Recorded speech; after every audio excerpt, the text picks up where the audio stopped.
Hello， 大家好，我係 Leo，我係 Kelly。今日嚟到 Burnaby 又睇 Multiplex 啦。係啊，我哋呢個唔使140萬就可以買到一個有車房嘅 Multiplex 啊，淨係喺 Burnaby 先揾到啊。係啊，車房仲要連住個單位入邊啦，喺出邊都見到個樓底特別高。我哋依家咧喺成個屋苑嘅 laneway 嗰度，屋同屋中間嘅距離咧，有平時我哋睇嗰啲 townhouse 嘅 laneway 2倍嘅距離啊。同埋呢個發展商咧喺 Burnaby 都好出名㗎，同埋裏邊嘅設計一流啊。係啊，裝修都唔錯㗎，即刻同大家入去睇下。Let's go！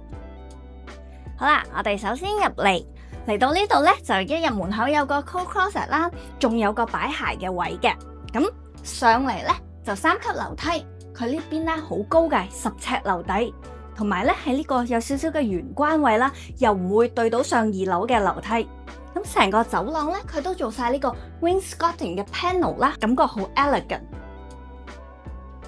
入到嚟呢間屋嘅正層入邊啦，咁我就好中意呢個咁 open 嘅 floor plan 嘅。客廳、飯廳同廚房嘅 size 咧非常之好，而且咧有9尺高嘅樓底啦。咁呢間屋咧，成間屋嘅室內實用面積咧係1590尺，2層高。咁上邊有3個房，3個都係套房嚟嘅。下低呢度咧就仲有個半廁添。咁2層嘅話咧，個空間感嘅實用性咧就更加好啦。而我自己咧就最中意呢個客廳嘅位置啦，因為客廳咧有一個好大嘅窗啦，同埋發展商好細心咁做咗一個好靚嘅 feature wall， 喺呢邊做晒 under cabinet 嘅燈啦，可以擺你最中意嘅 display。咁成個牆咧呢度就擺電視啦，最緊要係有一個 3D 嘅 steam fireplace。除咗蒸汽火爐之外咧，咁全間屋都有恒溫嘅冷暖氣啦，亦都做咗 radiant heating 嘅。冬天踩落地下咧就暖粒粒。咁我哋而家嚟到廚房位啦。咁廚房咧佢係一個 U shape 嘅 kitchen 嘅，見到佢 countertop 咧都係連住牆嘅，做咗好多嘅儲物櫃啦。咁同埋依家都係做翻啲 modern 啲入晒櫃嘅雪櫃同埋洗碗碟機嘅。咁咧佢櫥櫃嘅顏色咧係一個奶油嘅白色嚟㗎啦，同埋一啲 backsplash 同埋 countertop 嘅 quartz 咧都係比較淺色啲嘅。咁撞翻去櫥櫃咧都係淺嘅木色嘅，咁就有一啲北歐嘅感覺啊。爐頭咧用 Bosch 啦5頭明火煮食爐，咁櫥櫃下低嘅射燈啦都做就好晒啦。咁同埋咧呢度咧有個 divider 嘅雙星盤，望住出邊後院個位，可以喺度洗碗、聽下雀仔唱歌、睇下小朋友玩，幾開心。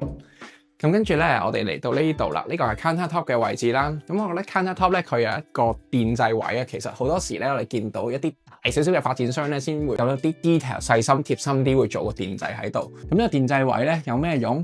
咁其實咧，你睇翻成個 countertop 呢度啦，我覺得好有一個 coffee shop 嘅感覺㗎。加埋呢2個波燈，食早餐嘅時候攞部 laptop 出嚟做嘢，冇電喎，呢度有電掣可以插住電一路做嘢，飲下咖啡。喂，埋嚟食早餐啦！食早餐嘅話呢，我自己係中意坐低食啦。你咁大個 countertop 可以擺咗唔同嘅餸，我自己夾完之後坐翻嚟呢邊，對住個大陽台，呢度出去呢係一個雙門嘅 patio door 嚟嘅，可以種下自己中意嘅花啦，有一個好靚嘅 space 可以擺你嘅 patio furniture 啦。哇，曬下太陽一流啊！樓梯位下低嘅下廁咧都做得好靚㗎。佢牆身咧黐好晒牆紙，而且仲有吊燈添。我哋而家上2樓睇下，咁喺呢個樓梯位咧，佢仲做咗一個儲物櫃，一啲都唔嘥位。咁成條樓梯咧，一條角機械木地板，打掃一流。上到嚟2樓咧，有3間房，3間都係套房，9尺樓底。咁首先我哋就嚟睇下呢個主人房先。主人房佢擺咗一個 queen size 嘅床啦，兩邊床頭櫃。最特別嘅係咩呢？呢度係有2個 walk-in closet 㗎，2個都係 walk-in 喎，一個 U shape， 一個 L shape， 邊個大啲呢？其實我2個都想要晒。咁嚟到呢邊呢，仲可以擺個 display 啦，擺個電視啦。咁出翻去呢個 balcony， 好舒服。佢啱啱好呢係對住一個 townhouse complex 嘅 walkway 啦，咁所以係完全冇阻擋，同埋仲可以享受人哋嘅 gardening 添。嚟到主人房呢個洗手間咧，好光猛，佢有一個好大嘅窗，仲可以開嘅。咁就係一個 stand shower 啦，佢成個接駁位咧做得好靚噶，少少斜落去咁就可以有個去水位啦 ，rain shower。出翻嚟主人房之後咧，首先咧嚟到一個洗衣房，呢個洗衣房正啦。雖然咧佢就唔係side by side洗衣乾衣機咧，但係佢有一個大嘅星盤喺度啊。咁好多時要手洗衣物咧就方便好多啦，唔使落去廁所啊嘛。咁佢又做咗一啲櫃啦，咁你可以有個 HRV 嘅系統喺度嘅，咁隔離都有啲儲物空間，可以擺下清潔用品咁樣。咁同埋呢個台面啦就好啱，如果你燙衫嘅話咧，喺呢度燙咧就一流。咁出翻嚟洗衣房之後咧，就仲有兩個套房，兩間套房個 size 有少少唔同嘅。呢一間咧就會細少少，依家咧佢擺咗一張 queen size 床喺度啦。咁佢咧都冇靠牆放嘅，放咗一張細嘅書台喺度啦，望住出邊個窗。衣櫃咧係入牆式嘅，呢一個衣櫃咧開嚟俾大家睇下啦。做咗3個衣架，咁可以掛到都唔少嘅衫褲㗎。咁呢間細嘅房啦，都係一間套房嚟嘅，有自己嘅 bathtub 上面咧就做咗個 shower door 啦。咁同埋咧，另外咧呢個都唔係黑廁嚟㗎，都係有窗可以開到，喺門後邊有一個磨砂嘅採光窗嘅。咁呢間屋咧有4個溫度控制器嘅。有一個喺主層啦，有一個喺主人房，2樓嘅走廊位咧就仲有一個。而我哋依家入緊嚟咧，最後一間嘅客房咧，呢間大啲嘅客房咧都有一個控制嘅，所以大家可以有唔同嘅溫度。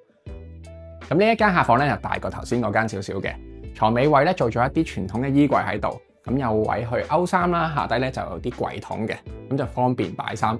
我自己就中意用呢一類型嘅衣櫃多啲嘅。見到擺咗 queen size 床喺度，兩邊床頭櫃都有位置嘅。可能 king size 都會擺得落。咁呢個窗咧，仲有少少窗台啦，望出去係成個屋苑嘅入口，比頭先細房更加開揚。咁呢間亦都係套房啦，個套廁咧就用 shower 嘅，亦都有一個玻璃窗啦，係可以開到出去嘅。咁啱啱先留意到啊，呢啲套廁嘅鏡咧做得好高啊，因為個 ceiling 夠高啊嘛，呢度由腰位咧去到頂嗰度。睇晒成間屋，最緊要梗係要睇埋個車房啦。呢個車房係特別高，有成11尺嘅，咁同埋全部都做晒 epoxy， 鞋都唔使着就可以行出嚟，一啲都唔會覺得污糟。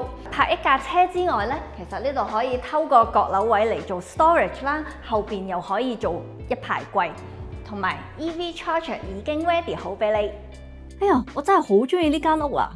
係啊，睇完之後有冇心動嘅感覺啊？心跳添啦！係啊，其實都係我2個禮拜之前啦，帶客人嚟睇啦，咁覺得唔錯喎。咁同埋同區比較少啊，又有自己嘅車房喎，咁所以想同大家分享下啦。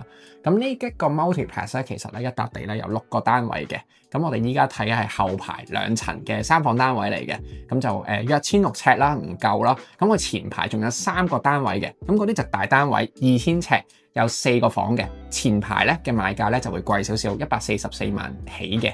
咁後排呢啲單位咧就係139萬8起嘅。但係管理費好平嘅啫，1毫子都唔使，9仙半。咁包咗啲咩先？咁就包2樣嘢啦，屋苑嘅保險啦，同埋鏟雪費用。最緊要啊，包咗個最唔中意嘅鏟雪啊。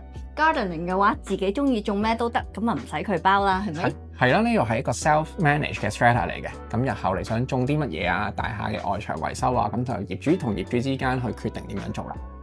同埋咧，呢度嘅 location 係真係好正咯，5分鐘都唔使就可以行到去呢個聚福樓飲茶啦、韓國超市啦，行到去 Kingsway 嘅話咧，你又可以搭巴士去 Metro Town， 都係非常之嘅方便嘅。係啦，如果揸車去 Metro Town 都係3-4分鐘距離啦，又可以去 Deer Lake 喎，中意戶外活動啊、餐廳啊都好方便嘅。咁校區入邊中學、小學啦，都係揸車5分鐘啦。中學喺 Burnaby South 嘅，係啦。咁我哋比較翻同區嘅 product 先啦。喺 Burnaby 好多 townhouse 咧，其實佢都係冇自己嘅車房嘅，都係一個 underground 嘅 parquet 啦。咁如果係有車房嘅話咧，又唔係呢個價位，所以唔使140萬，有自己嘅車房，又係全新，同埋呢個咁靚嘅裝修，其實真係好值得嚟睇下㗎。如果大家有興趣嘅話咧，就記得約我哋睇樓啦。希望大家中意今日嘅介紹啦，下一集見，拜拜。